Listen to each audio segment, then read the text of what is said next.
ময়মনসিংহে কিছুতেই কাটছে না গ্যাসের সংকট। বাসাবাড়ি, শিল্প কলকারখানা থেকে শুরু করে সিএনজি স্টেশন কোথাও মিলছে না কাঙ্ক্ষিত গ্যাস।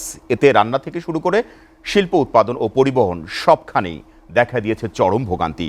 ময়মনসিংহের গ্যাস সংকটের সর্বশেষ পরিস্থিতি জানাতে আমরা সরাসরি চলে যাচ্ছি আমাদের সহকর্মী আওলাদ রুবেলের কাছে। রুবেল, আপনার কাছে জানতে চাই, গ্যাস সংকটের কারণে জনজীবনে কেমন প্রভাব পড়েছে, স্থানীয় বাসিন্দাদের প্রতিক্রিয়া কি, বাসাবাড়ি, শিল্প কারখানা ও সিএনজি স্টেশনগুলোর পরিস্থিতি বা আপনি কেমন দেখছেন?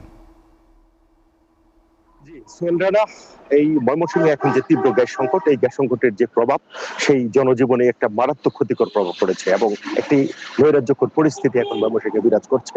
আমি এই মুহূর্তে আছি ময়মনসিংহের একটি সিএনজি স্টেশনে, যে সিএনজি স্টেশনটি ঢাকা ময়মনসিংহ মহাসড়কের পাশে অবস্থিত রয়েছে। এখানে যে উরুবি সিএনজি স্টেশন, সেই সিএনজি স্টেশনের পাশেই আমি আছি। আপনি দেখতে পাচ্ছেন ঢাকা ময়মনসিংহ মহাসড়কের পাশে একেবারে গতকাল বিকাল থেকে এখন পর্যন্ত যারা খেটে খাওয়া মানুষ, সিএনজি চালক, তারা সিএনজি স্টেশনে একেবারে মাইলের পর মাইল, কয়েক কিলোমিটার লম্বা লাইন ধরে তারা দাঁড়িয়ে আছে, এই গ্যাস নেওয়ার অপেক্ষায় আছে। গতকাল বিকেল থেকে এখন পর্যন্ত কাঙ্ক্ষিত গ্যাসের দেখা তারা পাচ্ছে না, গ্যাসের দেখা মিলছে না।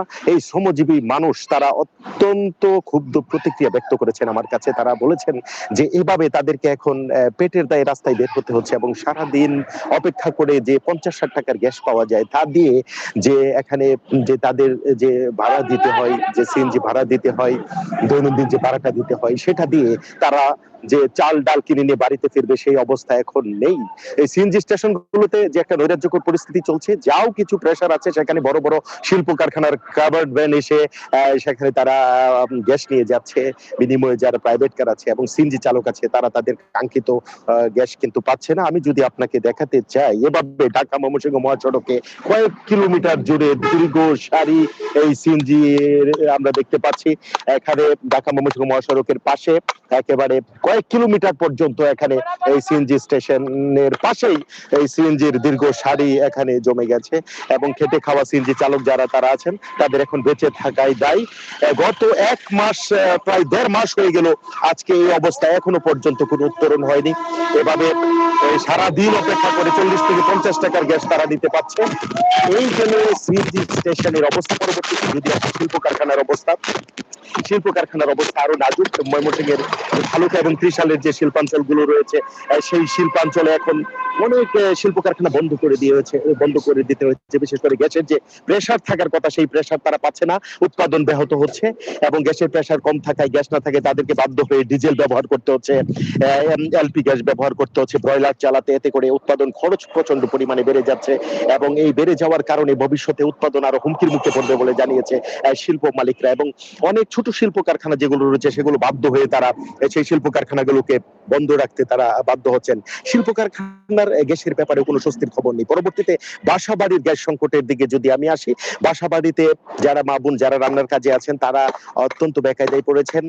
একদিকে বিদ্যুতের ঘন ঘন লোডশেডিং, বিদ্যুৎ থাকছে না।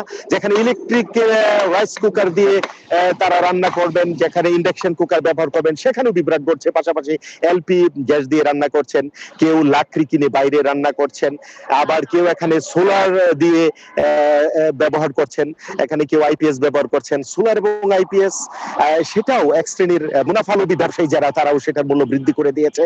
এবং এখানে যে সোলার আছে, মাঝে মাঝে বৃষ্টি হচ্ছে, এখানে বৃষ্টির কারণে সোলারে তেমন কাজ করছে না। আইপিএস এর ব্যাটারি এবং যন্ত্রাংশের উচ্চ দাম এবং এই আইপিএস লাগানোর ফলেও বিদ্যুতের ঘন ঘন লোডশেডিং এর কারণে সেখানে আইপিএস কোনো কাজে আসছে না এবং এলপি গ্যাসের দাম হঠাৎ বাড়ে কমে, এই নিয়ে একটা জনসাধারণ। এই যে একটা অবস্থা, যে বাসাবাড়িতে গ্যাসের সংকট রয়েছে, গভীর রাতে যখন গ্যাস আসে তখন যারা গৃহস্থালীর কাজে মা বোন আছে, তারা একটু রান্না করতে পারছেন।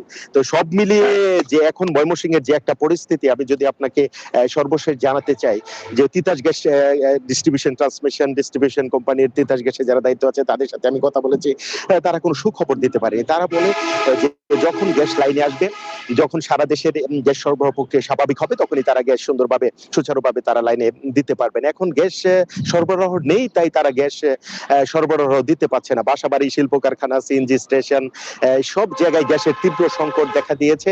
একেবারে এখন ময়মনসিংহের যেমন একটা অবস্থা, যে জ্বলে না চুলা, ঘুরে না গাড়ির চাকা, এই একটা পরিস্থিতি ময়মনসিংহে বিরাজ করছে। তো সাধারণ জনসাধারণ, খেটে খাওয়া মানুষ যারা সিএনজি অটো চালক, তারা প্রত্যাশা করছে যে সরকারের পক্ষ থেকে এবং বিভিন্ন তিতাস গ্যাস কর্মকর্তারা শুধু আশার বাণী শুনিয়ে যাচ্ছেন যে এই সমস্যার সমাধান হবে।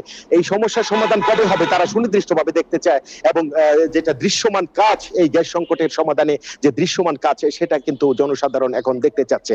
ময়মনসিংহে এখন যে একটা পরিস্থিতি রয়েছে, জনজীবন একেবারে অতিষ্ঠ হয়ে পড়েছে।